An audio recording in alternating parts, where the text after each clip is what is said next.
Hola a todos desde España. Me encanta participar de nuevo en el Congreso Venezolano de Enfermedad Inflamatoria Intestinal. Estos son mis conflictos de interés, que podéis ver. Un conflicto de interés muy importante que tengo también es con los libros que leo. Y aquí vemos que en la enfermedad inflamatoria intestinal cada vez nos enfrentamos a un corpus doctrinal mucho más extenso, cada vez contamos con más información y más materia que tenemos que comunicar a los residentes que se forman con nosotros para aprender sobre enfermedad inflamatoria intestinal. Y uno de los aspectos fundamentales es el diagnóstico diferencial. Evidentemente, sin un buen diagnóstico no podemos enfrentarnos al tratamiento de la enfermedad y a tratar de que nuestros pacientes vivan lo mejor posible. Para el diagnóstico diferencial de la enfermedad existen muchas fuentes de información. Ahí veis un libro en el que trabajamos Ignacio Marín, Luis Menchen y yo mismo como editores y que tiene unas contribuciones muy interesantes sobre los diversos aspectos del diagnóstico diferencial de la enfermedad inflamatoria intestinal. Y veis dos referencias recientes de la literatura que podéis consultar y estas referencias nos van a dar toda la información que necesitamos cada día para establecer bien el diagnóstico diferencial. Nosotros vamos a revisarlo desde otro punto de vista. Vamos a revisar desde el punto de vista del lenguaje, porque aquí vemos un cuadro de Andrés Bello. Andrés Bello es un ilustre venezolano que a la vez era venezolano, fue español, venezolano y luego chileno, como sabéis. No tengo la pretensión de escribir para los castellanos, decía él, lo mismo me ocurre a mí. No quiero dar esta charla para los castellanos, sino para todos los que hablamos español en el mundo. Y cuando hablamos de español, lo primero que necesitamos para hablar del diagnóstico diferencial es la definición. Es definir exactamente de qué estamos hablando. Y para eso recordemos la perspectiva histórica.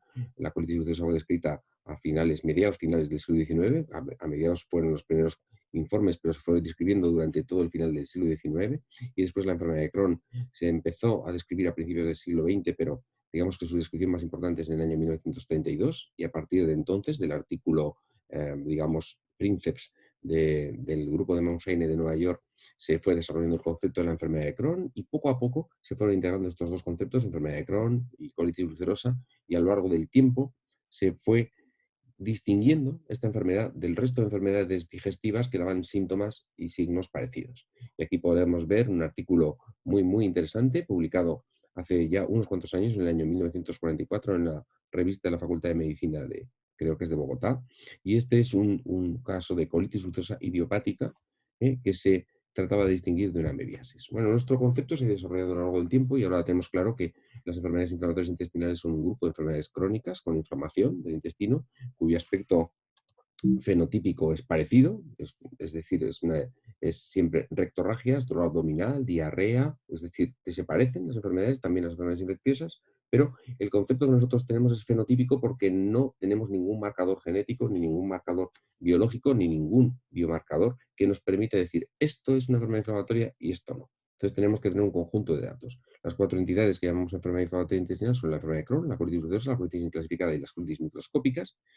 Sabemos las diferencias claves entre enfermedad de Crohn y colitis ulcerosa, no nos vamos a detener aquí, y sabemos que en realidad los fenotipos que nosotros clasificamos son una simplificación. En realidad hay muchos fenotipos distintos y muchos genotipos distintos y nos estamos enfrentando a un espectro de enfermedades en un extremo un extremo de las cuales está la colitis ulcerosa distal limitada típica de colitis y en el otro extremo el típico Crohn de intestino delgado, pero en medio tenemos una serie de variantes que se caracterizan por diferencias clínicas, analíticas, endoscópicas y sobre todo, como vemos, genéticas. Hay mucha semejanza, pero también hay diferencias.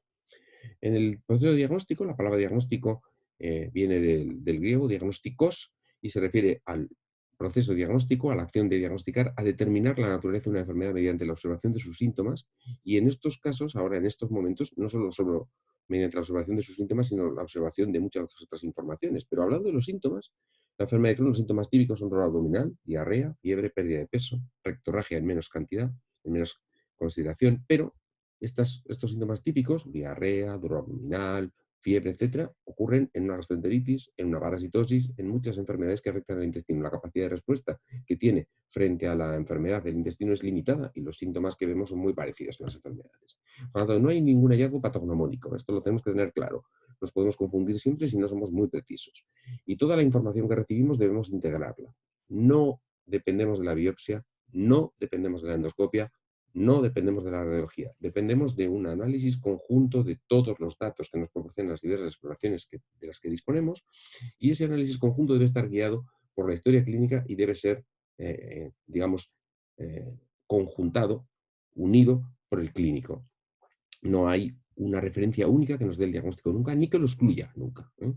El primer paso que debemos tener es sospechar que puede existir una enfermedad inflamatoria intestinal. Para esto tenemos que conocerlas y tenemos que haber recibido la información y la docencia adecuadas. El segundo paso es excluir que hay una enfermedad infecciosa, y esto no debemos olvidarlo nunca, que debemos excluirlo porque se pueden parecer tanto que nos podemos confundir en el tratamiento. El tercer paso es demostrar que existen alteraciones compatibles con la enfermedad inflamatoria intestinal, y eso lo hacemos la mayor parte de las veces con endoscopia, aunque también contribuyen otras técnicas como la ecografía, la resonancia, el escáner, etcétera. Y el cuarto paso es, cuando ya sospechamos fuertemente que nos enfrentamos a una enfermedad inflamatoria intestinal, es saber qué extensión tiene, a qué partes del intestino afecta y qué gravedad, qué intensidad tiene la enfermedad, porque nos interesa también saber cómo repercute en el paciente, qué intensidad tiene la repercusión, porque nos vamos a comportar de forma diferente tanto en el planteamiento diagnóstico como en el planteamiento terapéutico del paciente.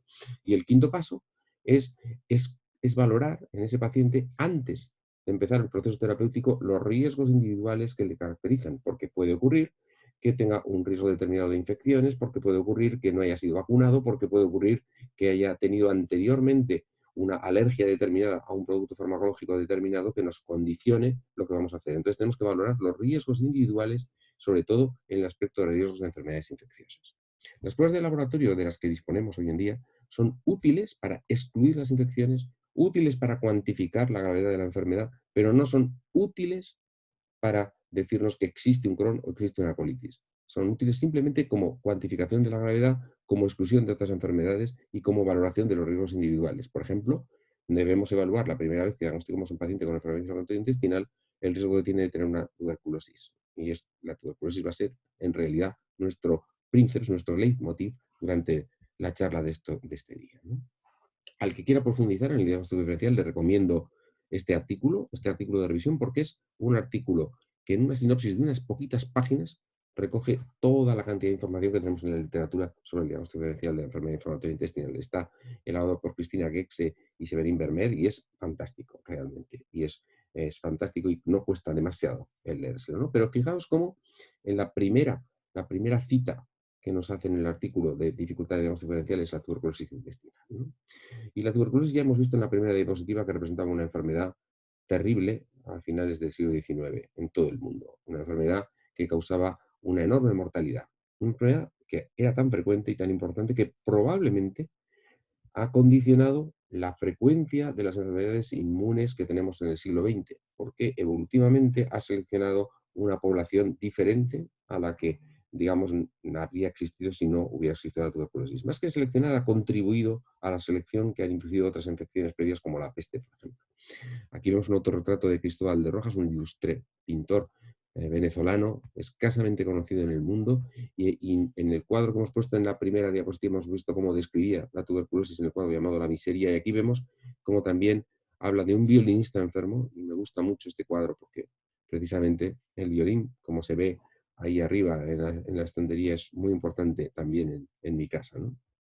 No, eh, no sabemos, además, con estas enfermedades, fijaos, la diferencia entre Crohn y enteritis por tuberculosis forma parte siempre del diagnóstico diferencial. Aquí vemos el artículo clásico de Taltiel, que se cita muchas veces como el primero en el que se hablaba de una enfermedad de Crohn, y veis cómo lo que trataba de distinguir es la enfermedad de Crohn de la tuberculosis, ¿no? Y luego, a lo largo del tiempo, mientras se desarrolló el concepto de enfermedad de Crohn durante todo el siglo XX, en muchos artículos se trataba de distinguir Crohn de tuberculosis, porque comparten tantas cosas, comparten los granulomas, aunque sean diferentes los granulomas, comparten muchas veces el tipo de afectación, comparten eh, síntomas, es decir, que es difícil a veces establecer diagnóstico diferencial, como vemos, aunque algunas cosas sean más o menos características del tipo de úlceras, esas úlceras profundas únicas en ciego, típicas de la tuberculosis, típicas, pero pueden darse en un Crohn. Y en la tuberculosis pueden verse lesiones muy similares al Crohn. Aunque hay, como veis, diferencias en el escáner y en la endoscopia entre el Crohn y la tuberculosis, son diferencias cuantitativas, pero no son absolutamente cualitativas. Es decir, pueden ocurrir con las mismas cosas en la tuberculosis y en la enfermedad de Crohn. Entonces, el primer aspecto que tenemos que tener en cuenta para el diagnóstico diferencial es conceptual, qué enfermedad estamos buscando y cómo se diferencia de las otras enfermedades. El segundo aspecto es el propio paciente, porque en el paciente habrá factores que nos marcarán de qué estamos hablando. Por ejemplo, hay factores de riesgo esenciales que hacen que tengamos un riesgo mayor de tener tuberculosis. En algunas zonas del mundo ocurre con más frecuencia, en otras menos. La tuberculosis puede desarrollarse con mucha más frecuencia en personas que tengan una infección por VIH o una silicosis o una enfermedad renal crónica, es decir, o estén inmunosuprimidos por un trasplante, es decir, que los antecedentes personales que recogemos en la historia clínica del paciente nos pueden orientar a una tuberculosis, nos pueden orientar a una enfermedad inflamatoria intestinal si el diagnóstico diferencial que nos estamos planteando es el de una tuberculosis. Una manera de enfrentarnos al diagnóstico es utilizar, digamos, herramientas en las cuales se juntan todos los datos de los que disponemos ahora. Y Peter Higgins y su grupo elaboraron un modelo bayesiano metaanalítico de todos los datos que se habían publicado sobre la tuberculosis intestinal y la diferencia con la enfermedad intestinal, llegando a hacer un índice en el que nosotros vamos introduciendo datos. Está accesible en esa web, en esa página web que veis ahí en la diapositiva. Vosotros simplemente tenéis que picar en el enlace e ir y poner las características de vuestro paciente y al final os dirá el porcentaje de probabilidad de que tengamos tuberculosis intestinal es tal, y este algoritmo nos puede ayudar a, en un paciente concreto, situar un poquito el resto del proceso diagnóstico. Importantísima es la geografía, ya lo hemos mencionado, pero evidentemente en las zonas rurales de la India todavía es muchísimo más común la tuberculosis que la enfermedad inflamatoria intestinal. Mientras que en algunas zonas urbanas de la India ya está siendo común la enfermedad inflamatoria intestinal. Nuestro planteamiento de diagnóstico diferencial va a ser diferente. Si escogemos también la tuberculosis como la enfermedad princes para diferenciar de una enfermedad inflamatoria intestinal, vemos como la incidencia de tuberculosis es muy diferente en los diversos países del mundo, pero cuando hablamos de la geografía no nos debemos conformar con hablar de países. Un país está, pues no sé, es una clasificación que nos hemos inventado todos, pero la pandemia, y que todos comúnmente aceptamos, pero la pandemia que estamos viviendo en estos momentos nos demuestra como ni los virus, ni las bacterias, ni ningún agente causante de enfermedad ha sabido nunca distinguir las fronteras, que son simplemente herramientas artificiales que utilizamos nosotros para clasificar cosas, ¿no? Pero las fronteras para las infecciones no existen. Entonces, Brasil tiene una media de tuberculosis determinada, pero las áreas de Brasil distintas tienen una incidencia de tuberculosis muy distinta. ¿Eh? Y, por ejemplo, si nos vamos a Perú, hay zonas con una incidencia tremenda de tuberculosis y unas zonas con una incidencia baja de tuberculosis. Claro, nuestro planteamiento de diagnóstico diferencial va a ser muy diferente si estamos en Cajamarca o estamos en Callao. Es decir, si nos enfrentamos a una zona, digamos, de la montaña andina o nos enfrentamos a zonas de Lima, donde la tuberculosis tiene una incidencia muy alta, ¿no? Y luego tenemos que ver no solo las variaciones geográficas, sino dentro de esa geografía las variaciones temporales. Aquí vemos como, por ejemplo, la incidencia de tuberculosis en Corea del Sur ha ido bajando con los años, mientras que la incidencia de enfermedad de Crohn ha ido subiendo. Nuestro planteamiento de diagnóstico diferencial habría sido completamente diferente en el año 2000 o en el año 2015 en Corea del Sur. Otro factor importantísimo a la hora de considerar diagnóstico diferencial no es solo con qué paciente nos enfrentamos, en qué zona geográfica nos movemos, sino la patocronia de la enfermedad. Es muy, muy importante porque a veces nos olvidamos de hacer una buena historia clínica y de recoger cómo ha evolucionado toda la enfermedad a lo largo de los años, ¿no? Y esta parte de la patología que estudia las doenças con relación al seu tempo de desenvolvimiento es realmente una parte de la patología muy interesante. En la enfermedad de Crohn y en la colitis ulcerosa, aunque esto gráfico se refiere a la enfermedad de Crohn, se suele describir cómo a lo largo de la enfermedad pasamos de un patrón inflamatorio a un patrón estenosante o a un patrón penetrante, ¿no? Es decir, a la estenosis y la fístula o ambas cosas, estenosis y fístulas. Y de hecho, estenosis y fístulas juntas sugieren fuertemente un diagnóstico de enfermedad de Crohn, ¿vale? Pero esta gráfica, que se cita tantas veces, es probablemente falsa. Y yo creo que en la consulta no vemos los pacientes así. Esta gráfica acumulativa nos refleja la realidad de que a lo largo del tiempo, como van apareciendo estenosis y fístulas, cada vez tenemos más pacientes en los grupos que han tenido una estenosis o que han tenido una fístula. Pero el curso clínico de la enfermedad de Crohn se parece mucho más a lo que vemos aquí. Es oscilante en cada paciente. Hay pacientes que están en una época con fístula que luego cierra, una época con estenosis, o pueden compartir, o pueden no tener ninguna época de esas cosas, o pueden pasar a un patrón inflamatorio. Es decir, es dentro de cada paciente es más oscilante. Entonces nosotros tenemos que recoger la historia clínica de cada paciente con detalle para poder pensar qué es lo que ha ocurrido en ese paciente, qué es lo que está pasando en ese paciente y en qué se parece a una enfermedad de Crohn o no. ¿Y por qué es la patocronia importante? Pues fijaos, por ejemplo, nosotros introdujimos en el tratamiento de la enfermedad inflamatoria intestinal los anti-TNF hace ya 20 años. En el año 2000 empezamos a tratar pacientes con anti-TNF.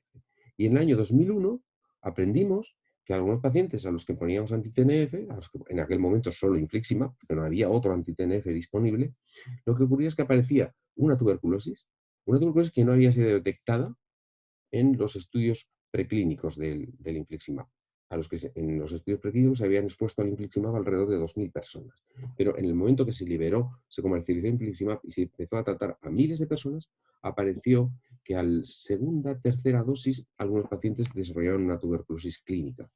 Y aprendimos una cosa: estas dos enfermedades que estamos diferenciando tanto pueden coincidir en una cosa, en que con un tratamiento que estamos utilizando para controlar la actividad inflamatoria de la enfermedad de Crohn o de la colitis, favorecemos la aparición de una tuberculosis clínica en aquella persona que tiene una tuberculosis latente, porque impedimos el efecto de, digamos, de barrera que tiene para el desarrollo de la tuberculosis clínica el granuloma, que depende en gran parte de la acción del TNF-alfa. Y si lo bloqueamos, pues pasa esto. Entonces nos vamos a los ejemplos. Hemos citado varios factores que tenemos que tener en cuenta a la hora de establecer el diagnóstico diferencial, ¿no? Pero ¿no? Además de la tuberculosis que hemos utilizado como eje de la pequeña charla que damos, están otras enfermedades. Y vemos ejemplos. Esto es un ejemplo clínico. Esta es una paciente nuestra, en nuestro hospital, que es una paciente que llegó embarazada, que llegó con síndrome emético, vomitando sin parar, y el síndrome emético era tan irracional que tan irracional, tan importante, que en lugar de poder atribuirse a una hiperemesis del embarazo, era obvio que pasaba algo distinto, orgánico en esta paciente, ¿no? Y entonces se hizo una gastroscopia, y en la gastroscopia se encontraron estas imágenes que veis allí, en el duodeno, y se vieron múltiples úlceras en el duodeno. Y cuando se le hizo una resonancia, se vio que tenía una dificultad de vaciamiento del estómago, porque había también engrosamiento e inflamación de la pared duodenal. Y entonces se pensó, esto pues puede ser una enfermedad de Crohn, porque era una paciente joven, era una paciente que tenía estas úlceras en el intestino, y una paciente con engrosamiento de la pared evidente en la enteroresonancia que se llevó a cabo, ¿no? Veis que está embarazada, vemos el feto abajo, ¿no? Bueno, pues resulta que menos mal que tuvimos la prudencia de esperar un poquito a los resultados de las biopsias, que pedimos que se aceleraran a los patólogos, porque lo que ocurría realmente es que tenía una estrongiloides estercoralis, es decir, tenía una estrongolidosis, es decir, una enfermedad que vosotros conocéis en Venezuela mucho mejor que lo que conocemos nosotros en Europa, pero que requiere un tratamiento absolutamente diferente. Y si le hubiéramos puesto tratamiento con corticoides, como ponemos en los algoritmos de tratamiento inicial en la enfermedad de Crohn, habríamos tenido probablemente una evolución catastrófica. Sin embargo, fue sencillísimo de tratar con una evolución rapidísima a la mejoría. Este punto nos vuelve a recordar que en el diagnóstico diferencial no paramos nunca en la enfermedad inflamatoria intestinal. Esta chica, aunque hubiera estado diagnosticada anteriormente de la enfermedad de Crohn, antes de poner los corticoides tendríamos que habernos asegurado de que no había un estrongiloides en este duodeno, ¿eh? Es decir, el diagnóstico diferencial es un proceso que debemos considerar cada vez que vemos al paciente.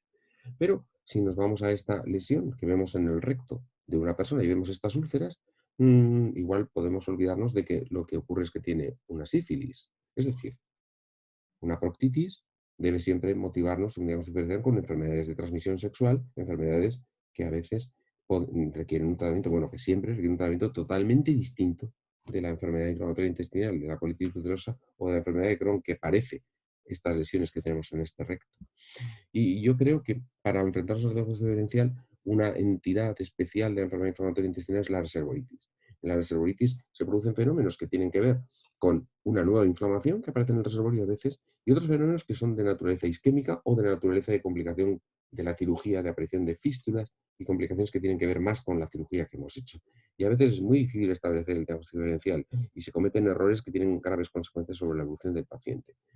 Yo recomiendo no solo los artículos que hemos visto antes, sino esta serie educativa de la UEG, de la Asociación Europea de Gastroenterología, que se llama Errores en, que tiene una información de grandísimo interés y que nos sirve mucho para el aprendizaje. Y, por ejemplo, el capítulo de errores en la pauchitis, en la reservoritis, escrito por Yoda de Sigal, Susan Clark y Alisa Hart, de Londres, nos muestra que tenemos que tener en cuenta estos factores antes de poner un tratamiento. Y lo veis ahí como puede haber una disfunción del reservorio, una inflamación real del reservorio, una inflamación que puede depender de que hay una sepsis pélvica porque hay una fístula permanente no bien tratada previamente, etcétera, etcétera, etcétera. Y os recomiendo muchísimo que utilicemos esta serie.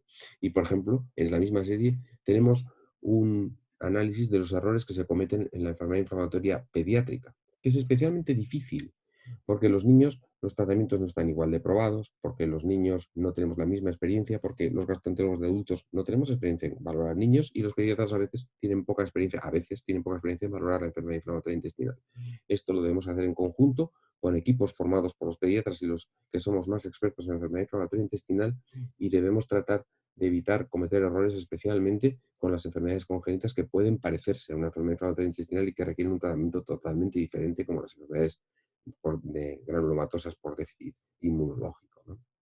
Es decir, hemos hecho un rápido repaso a lo que es el diagnóstico diferencial de la enfermedad inflamatoria intestinal, un rápido repaso y nos queda una sola palabra, que es final, que remata, cierra o perfecciona algo. Y yo quería, para acabar esta brevísima charla sobre el diagnóstico diferencial de la enfermedad inflamatoria intestinal, citar al maestro Abreu, que dice esta frase que nos dejó, entre otras cosas, esta magnífica frase: que nunca podré decir misión cumplida porque yo ando en un compromiso de vida, para mí entonces no hay ninguna misión cumplida. La misión es un proceso sin fin, hasta que Dios quiere. Efectivamente, la misión nuestra de tratar, diagnosticar y ayudar a los pacientes con enfermedad inflamatoria intestinal es una misión que no tiene fin, que no acabará nunca hasta que la enfermedad inflamatoria intestinal desaparezca porque seamos capaces de curarla o seamos capaces de prevenirla de forma absoluta, lo que parece que está todavía un poquito lejos en el horizonte.